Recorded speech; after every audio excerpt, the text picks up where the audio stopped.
Varma sir എന്താ ഈ പറയുന്നത്? അതൊന്നും ശരിയാവില്ല. അതൊന്നും സംസ്ഥാന കമ്മിറ്റി അംഗീകരിക്കില്ല. ഞാൻ കേന്ദ്ര കമ്മിറ്റിയുടെ അംഗീകാരം വാങ്ങിയാ വന്നിരിക്കുന്നത്. മന്ത്രിയാകാൻ ഞാൻ തയ്യാറല്ല. ആഭ്യന്തര മന്ത്രി എന്നല്ല, ഭരണത്തിലേക്കേ ഞാനില്ല. മറ്റൊന്നും കൊണ്ടല്ല, പ്രസ്ഥാനത്തിന് വേണ്ടി കഷ്ടപ്പെടുന്ന എത്രയോ പേർ അവസരം കാത്തു നിൽക്കുന്നു. അതും വളരെയേറെ കഴിവുള്ളവർ. അവർ വരട്ടെ. യുവാക്കൾക്ക് ഏറെ അവസരം കൊടുക്കണമെന്നല്ലേ സാർ നമ്മുടെ പ്രകടന പത്രികയിലുള്ളത്? അത് ശരിയാണ്. വളരെ സീനിയറായ ഞാൻ മാതൃക കാട്ടിയില്ലെങ്കിൽ പിന്നെ ആരാ സാർ മാതൃക കാട്ടുക? എന്ന് വെച്ചാൽ എക്സ്പീരിയൻസ് ഉള്ളവരും അതുപോലെ പക്വതയുള്ള തീരുമാനം എടുക്കുന്നവരും വേണ്ടേ സാർ? അതിനൊക്കെ സാറിനെ പോലുള്ളവരുണ്ടല്ലോ. സാറിനുള്ള ഇമേജ് പൊൻകുന്ന സദാശിവനുണ്ടോ? സാറേ, ഇമേജ് അല്ല, കഴിവാണ് പ്രധാനം. മാത്രമല്ല, ഞാൻ എത്ര കൊല്ലം ഈ മന്ത്രി കസറിൽ ഇങ്ങനെ അള്ളിപ്പിടിച്ചോണ്ടിരിക്കും? എനിക്ക് തന്നെ ലജ്ജ തോന്നുക. അതുകൊണ്ട് സാർ തന്നെ ആഭ്യന്തരം കൂടി കൈകാര്യം ചെയ്യും. എന്റെ സ്ഥാനത്തേക്ക് മറ്റൊരു ചെറുപ്പക്കാരനെ പരിഗണിക്കുക. എന്നാ പിന്നൊരു കാര്യം ചെയ്യും, സാറ് പാർട്ടി പ്രസിഡന്റായിട്ട് സ്ഥാനം ഏറ്റെടുക്കുക. അതപ്പോഴല്ലേ നമുക്ക് നോക്കാം. All the best sir. ശരി.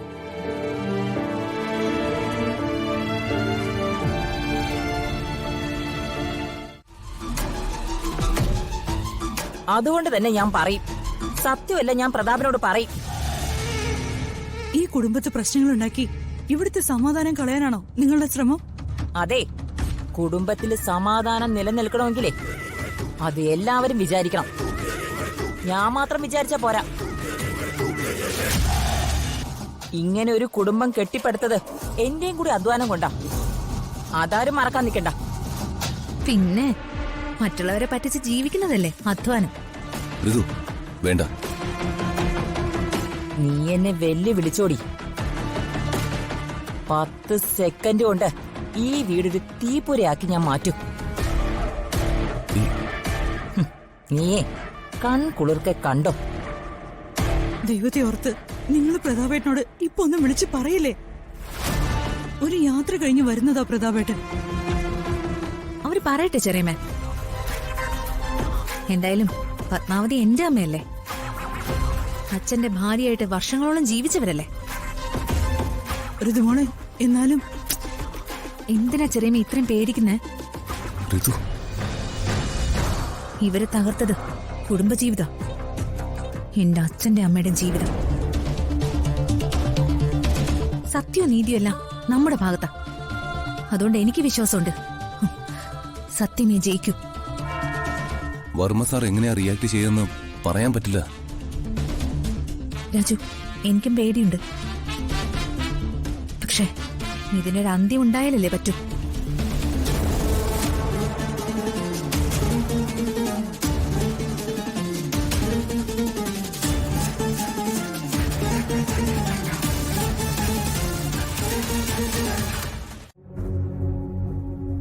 ഉദ്ദേശം എന്താന്ന് വെച്ചാ, എന്റെ മകളുടെ സന്തോഷവും സമാധാനവും എന്റെ ലക്ഷ്യം.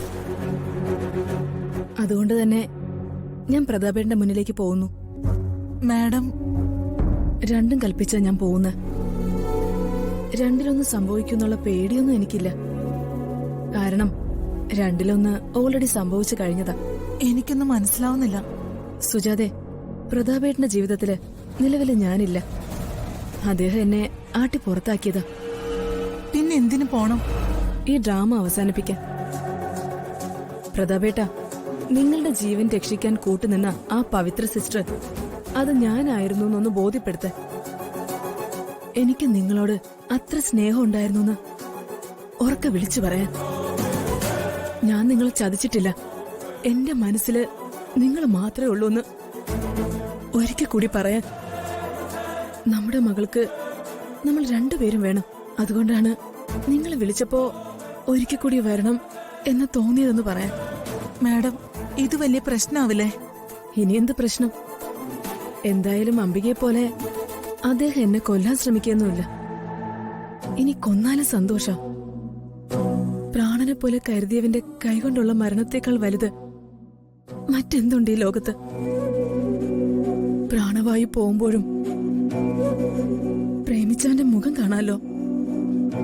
തെറ്റിദ്ധരിക്കപ്പെട്ടവരുടെ ലോകത്ത് എന്തിനു ജീവിച്ചിരിക്കണം സുജാതെ? നോക്ക്, എത്ര ഭംഗിയായി അലങ്കരിച്ചാലും ഈ വാടക വീട് നമുക്ക് സ്വന്തമാവില്ല.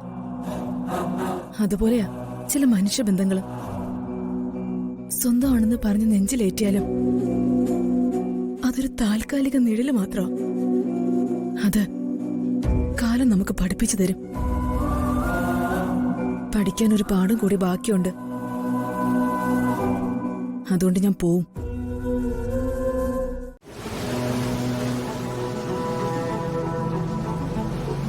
എന്റെ ദാനമാണ് സത്യത്തിൽ നിന്റെ ജീവിതം. എന്താ വാസ്തവല്ലേ? ഞാൻ ചെയ്തു തന്ന ഉപകാരത്തിലാ ഇന്ന് നിന്റെ കുടുംബം നിലനിൽക്കുന്നത്. നിന്റെ അപ്പൂപ്പനും കൂടപ്പിറപ്പുകളും ഒക്കെ ജീവിക്കുന്നത്. അത് സത്യമല്ലേ?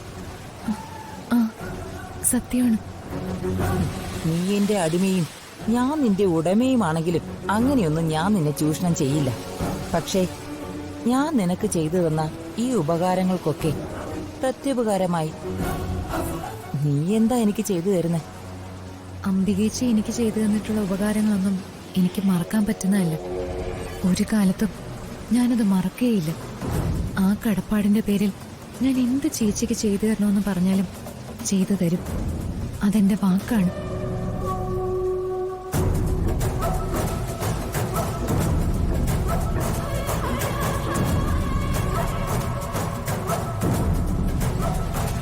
ഞാൻ നിന്നെ ബ്ലാക്ക്മെയിൽ ചെയ്യില്ല.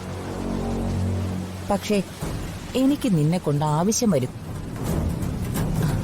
അപ്പോ ഞാൻ നിന്നെ വിളിക്കും.